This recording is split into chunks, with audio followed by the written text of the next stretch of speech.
This is a very short class on the topic of planning. We're just going to look at a couple of points here, so very brief but important points, so please make a note of them. But it shouldn't take us long to get this one completed. We start by looking at planning. We're going to look at the managerial function, and this involves defining the organization's goals. So the managerial function is to define the organization's goals. The organization must know where it's going. It must have a mission. It must have a set of objectives, and these are designed by the management. Without the management, the organization would not have a direction.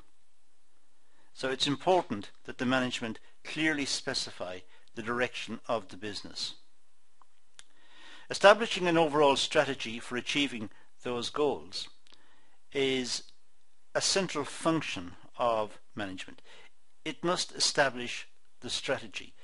It has a set of objectives or goals, and then it must aim to achieve those goals, and it must have a strategy to achieve the goals.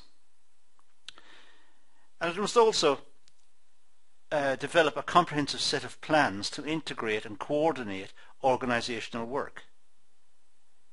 So the management, according to this view, has got three big functions. It must first of all define the goals of the organization. Secondly, it must establish a strategy to achieve the goals.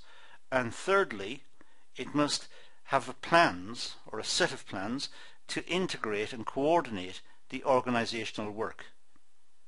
So it must have operational plans as well as strategic plans. It must show how the business can move from start to finish. It must show how raw materials is converted into the final product. It must have all of the implications for administration. It must have the various functions of the business set up, and show how the various functions of the business are integrated into the business and how they link to each other. So the managerial function is critical in developing the business. Now planning provides direction. Without planning, there is no direction. There's no way of saying where the business is going. It's going to drift. It's going to drift in time. But planning means fixing on an objective in the future and trying to achieve it. Now that could be as simple as saying the company will grow by 10% in the next 2 years. That's an objective, but it provides direction for the business, and that's important. Having direction is important. It also reduces uncertainty. Because the business knows where it's going or what it's aiming at, it's not uncertain about the future. It's not just drifting along and seeing what happens. So uncertainty is reduced as a consequence. And it also minimizes waste and redundancy.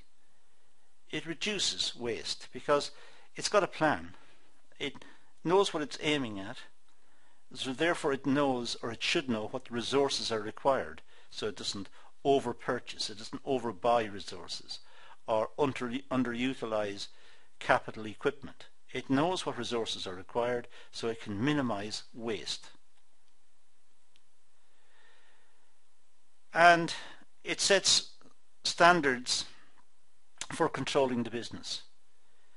Once it knows where it's going, what its objectives are, it reduces the uncertainty of the business, as I said, because now people know the direction, so they're sure about where they're going. Or whether they're going to get there or not is another issue, but at least they know where they're going.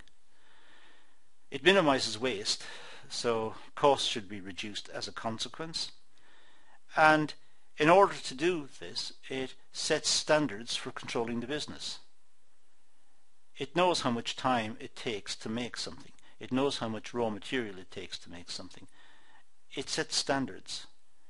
It knows how effective the marketing section is, or the finance section, or it knows, because it sets standards.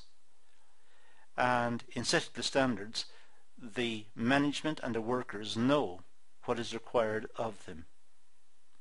And these standards are realistic, they are achievable. So, planning is therefore seen as a good thing. Planning is desirable. And that's all we really need to do in this session, to talk about the advantages of planning. And that concludes this session, so let's leave it at that and say thank you for watching.